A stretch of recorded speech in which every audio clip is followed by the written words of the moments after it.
Ok les gars, je crois que le Paris FC a envie de tout casser sur le mercato et qu'ils sont plutôt bien partis pour le faire.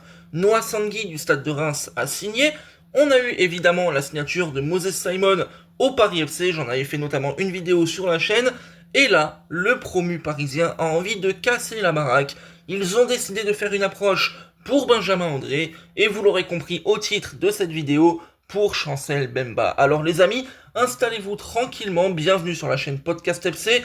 On va évoquer aujourd'hui le cas du défenseur de l'Olympique de Marseille, ou en tout cas futur ex-défenseur de l'Olympique de Marseille, Chancel Bemba, et on va évoquer notamment son avenir au Paris FC et à quel point il a peut-être été non respecté du côté de l'Olympique de Marseille. Alors sans plus tarder, on va commencer justement à évoquer le cas de Mbemba à l'OM, et en fait je considère qu'on n'a pas respecté Chancel Mbemba du côté de l'OM.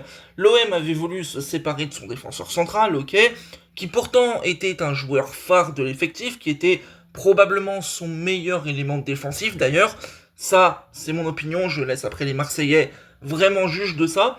Cette décision du club, personnellement, je l'ai jamais comprise d'un point de vue sportif, parce que pour moi, comme je le dis, Mbemba était vraiment l'atout numéro 1 en défense. Donc je considère que c'est pas tellement logique de se séparer de son meilleur élément, même si je considère que Balerdi est bon, mais voilà, je pense que Mbemba était vraiment le taulier. J'ai trouvé cette décision comme étant bête en fait, finalement, et au final, Mbemba a terminé au loft, condamné à ne pas jouer et vivre un an de galère. Chancel Mbemba, il s'est aussi pris la tête avec sa direction, évidemment c'est un conflit avec les torts relativement partagés, et franchement, voilà, je comprends cette situation, parce que ça monte, ça monte, ça monte, et à un moment donné, ça ne peut que péter, surtout que bon, du côté de la direction de l'OM, je pense qu'il y a de l'ego. Du côté de Chancel Mbemba, je pense qu'il y a aussi de l'ego. C'est peut-être pas une mauvaise chose, mais bon, des fois ça pète. C'est des choses qui peuvent arriver. Mais en tout cas, je considère que l'OM ne l'a pas respecté et n'a pas respecté tout ce qu'il a apporté au club. Parce que pour moi, quand on parle de Chancel Mbemba à l'OM, on parle vraiment d'un défenseur solide, on parle d'un taulier, on parle d'un véritable leader, un cadre aussi de vestiaire. Et pour moi, c'est un élément qui sportivement a été vraiment bon. C'est un élément qui sportivement, même quand ça a été peut-être un peu plus compliqué pour l'OM, je l'ai trouvé franchement relativement solide. J'ai trouvé que Chancel Mbemba était quand même un élément qui tenait la baraque. Alors oui, que l'OM veuille s'en séparer pour aller éventuellement sur un profil plus jeune et tout, je peux concevoir. Après, la manière de faire, elle est un petit peu plus discutable. Et en tout cas, c'est mon opinion, je trouve que l'OM n'a pas suffisamment respecté Chancel Mbemba. Maintenant les amis, il faut se poser la question du futur de ce défenseur central là, parce que maintenant que le futur est scellé à l'OM et qu'il va se terminer avec une fin de contrat, ce futur, la question du prochain club de l'international congolais se pose, et on a appris notamment via Foot Mercato que le Paris FC, fraîchement promu en Ligue 1 et donc ambitieux, avait l'ambition de signer plusieurs joueurs. Simon a signé du FC Nantes, Sangui a signé du Stade de Reims, donc là on est sur des éléments, il y en a un qui est prometteur, l'autre qui est un véritable taulier de Ligue 1 depuis plusieurs saisons. Je répète qu'on en a fait une vidéo sur la chaîne, vous pouvez éventuellement la voir si vous voulez, mais en tout cas, maintenant le Paris FC s'attaque non seulement à Benjamin André, mais aussi à Chancel Mbemba. Alors en l'état, on n'a pas beaucoup d'informations concernant ce cas précis de Chancel Mbemba au Paris FC. On sait évidemment que Chancel Mbemba est libre de tout contrat maintenant. Il a terminé son contrat à l'OM, ça y est, ça va se terminer tranquillement. Il est à l'écoute de l'offre parisienne, ça ok, c'est une chose. Il va prendre en considération, il va y réfléchir. Mais pour autant, il souhaite quand même se donner du temps pour pouvoir réfléchir, voir quelles sont ses options. Maintenant, moi ce qui m'intéresse avec ça, c'est que penser du Paris FC après cette approche pour Chancel Mbemba. Et bah là les amis, je vais pas vous cacher, j'aurais pu en faire en fait une vidéo spécialement dédiée Paris FC, d'ailleurs j'ai hésité à la faire à la place de celle-ci, et en fait, je considère que le Paris FC est un élément, est un club promu, certes, très spécial, parce que les moyens sont là, parce que l'ambition, parce que voilà, on connaît tout le contexte autour du club, t'as Jürgen Klopp qui vient superviser un peu globalement tout ce qui peut se passer, t'as quand même juste un milliardaire à la tête du club, donc tout va bien du côté des finances évidemment. Et pour autant, j'entends un poncif qui revient très souvent, c'est de dire, il faut arrêter de penser que le Paris FC travaille bien, parce qu'ils ont l'argent. Et moi, vous voyez, cette phrase-là, je la comprends pas, et je ne suis pas d'accord avec celle-là. Je suis désolé, mais je ne suis pas d'accord du tout. Et pour le coup, en tant que supporter du Paris Saint-Germain, je considère être relativement bien placé pour me poser cette question.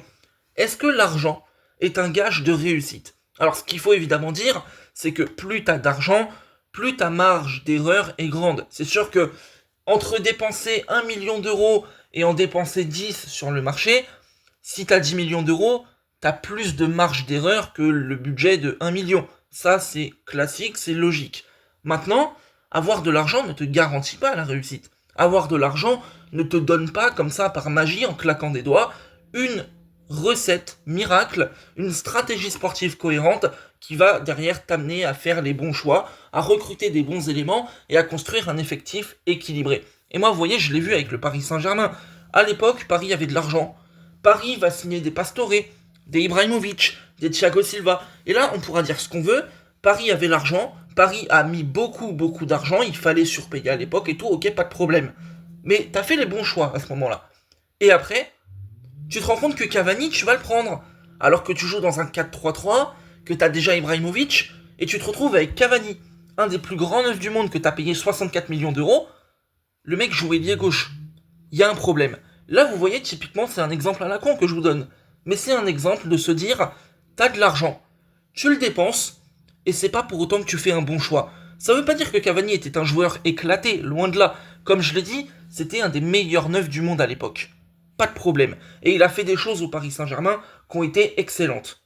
Mais quand tu le recrutes, alors que t'as déjà un attaquant star, et que tu ne joueras pas à deux pointes, c'est l'exemple type de se dire, j'ai de l'argent, mais je fais des bêtises, parce que ça peut arriver. Alors oui, pour revenir au Paris FC, il y a de l'argent, bien sûr, il y a les moyens, il y a l'ambition, il y a tout ce que vous voulez, et pour autant, je considère que le PFC s'en sort très bien, et réfléchit correctement. Alors si on se note un peu les trucs, mercato de garantie de Ligue 1, avec Simon, avec Benjamin André, avec Mbemba, qui sont ciblés, qui pour moi est nécessaire, parce qu'en fait, tu te construis une colonne vertébrale solide, t'as besoin d'éléments d'expérience, t'as besoin d'éléments qui t'apportent de la garantie, prendre le moins de risques possible, et pour moi, c'est absolument nécessaire pour accompagner ce groupe, notamment un promu qui derrière va amener de la jeunesse. On a évidemment Moses Simon qui a signé, pour moi c'était la piste très solide et satisfaisante à faire, vu le prix, on parle de 7 millions d'euros, c'est évidemment pour un promu énorme, pour un club qui a les moyens du PFC, c'est globalement dérisoire. Ensuite, on a évidemment la régularité du joueur, le talent du joueur qui là n'est plus à prouver. Moi, du côté du Paris FC aussi, je vois de l'ambition, et c'est notamment encore plus notable quand tu as l'approche envers Chancel Mbemba, qui pour moi est un élément très solide, un élément très expérimenté, un véritable leader, un cadre que tu ne peux que respecter. Évidemment, il a son ego, il a quelques défauts, mais personne n'est parfait, sur ça il n'y a pas de souci, et moi j'ai énormément de respect pour Chancel Mbemba. Et aussi, je trouve que le PFC est extrêmement malin dans son approche. Parce que là, tu vas cibler des garanties de Ligue 1. Ok, Simon, Mbemba, Sangui, qui est un jeune, que tu peux lancer et tout, pas de problème. T'avances aussi vers des joueurs qui sont talentueux, évidemment. Là, dans la liste, il n'y a aucun joueur qui est vraiment nul, tu sais que c'est de la merde et tout. C'est pas trop cher. Parce que sincèrement, Mbemba, fin de contrat. Benjamin André, je crois que c'est une fin de contrat aussi. Simon, tu vas le chercher pour 7 millions d'euros, comme je l'ai dit, c'est vraiment pas cher. Et en fait, ça t'apporte un certain degré de garantie. Quand tu vas chercher Mbemba, tu sais à quoi t'attendre. Quand tu vas chercher Simon, tu sais à quoi tu vas t'attendre. Après, il y a un risque quand même avec Chancel Mbemba, c'est le fait qu'il n'ait pas joué depuis un an. Et là, on va pas se mentir, c'est un petit peu le point noir de ce transfert-là, de se dire, le mec a pas joué depuis un an. Il a plus de 30 ans. Et tu te dis, comment il pourrait revenir physiquement? C'est une interrogation, mais après, Mbemba, c'est quand même un élément qui s'est entraîné toute l'année. C'est quand même un élément que j'estime être suffisamment professionnel. C'est un élément aussi, je pense, s'il arrive au PFC, qui aura la dalle. Et ça, pour moi, ça peut éventuellement un petit peu compenser cette interrogation. Ensuite, on a évidemment, la question type, j'ai envie de vous dire, la question ultime. Chancel Mbemba, doit-il aller à Paris? Et là, les amis, c'est une réflexion qui est difficile. C'est une réflexion vraiment dure. Parce que déjà, pour pouvoir y réfléchir vraiment, concrètement, il faudrait savoir déjà quels clubs sont sur Chancel Mbemba. Parce qu'aujourd'hui, on n'a pas tellement d'informations. En tout cas, moi, j'ai rien vu d'autre passer. Aujourd'hui, le Paris FC est sur Mbemba, c'est vrai. Il est à l'écoute et il se donne le temps de réfléchir. Si je dois imaginer des profils types de clubs aujourd'hui sur Chancel Mbemba, je me dis que les clubs turcs pourraient venir. Je me dis que t'as des clubs, entre guillemets, un poil secondaires, mais qui jouent l'Europe, qui pourraient venir. Et pour autant, je me dis que venir au Paris FC, ce serait pas une mauvaise décision. Dans le sens où, d'un point de vue salarial, possiblement ils mettent l'argent, donc ça c'est bien. Sur le plan du projet, tu sais que tu portes un truc ambitieux, et tu sais que tu peux aider. Tu sais que tu es un leader respecté, écouté, que tu peux vraiment aider tout le monde et apporter énormément au club. Et en fait, c'est bête à dire, hein, mais je le vois un petit peu comme quand Alex arrive au PSG. Je le vois un peu comme quand Thiago Silva arrive au PSG. C'est-à-dire un élément qui est plus fort que l'effectif actuel, qui a de l'expérience, qui a connu le haut niveau et qui va pouvoir véritablement t'apporter. Alors aujourd'hui, Chancel Mbemba doit-il aller à Paris? La réponse, elle est compliquée à donner. S'il a une meilleure offre, en vrai, qu'il aille ailleurs, d'un point de vue financier, d'un point de vue sportif. Mais aujourd'hui, je considère que le Paris FC t'offre un challenge intéressant, te permet de rester en France si jamais tu t'y sens bien, et aussi, sportivement, financièrement, tu peux évidemment t'y retrouver. Alors voilà les amis, si j'étais Chancel Mbemba et que j'avais un petit peu cette envie d'avoir la dalle, d'avoir une continuité en France et de me dire je relève un challenge intéressant, j'irai au Paris FC. C'était Podcast FC les amis, n'oubliez pas de liker et de vous abonner à la chaîne pour me soutenir, c'est extrêmement important et ça m'aide énormément. On se retrouve très bientôt pour d'autres sujets, on va parler mercato notamment. Salut et bonne journée à vous.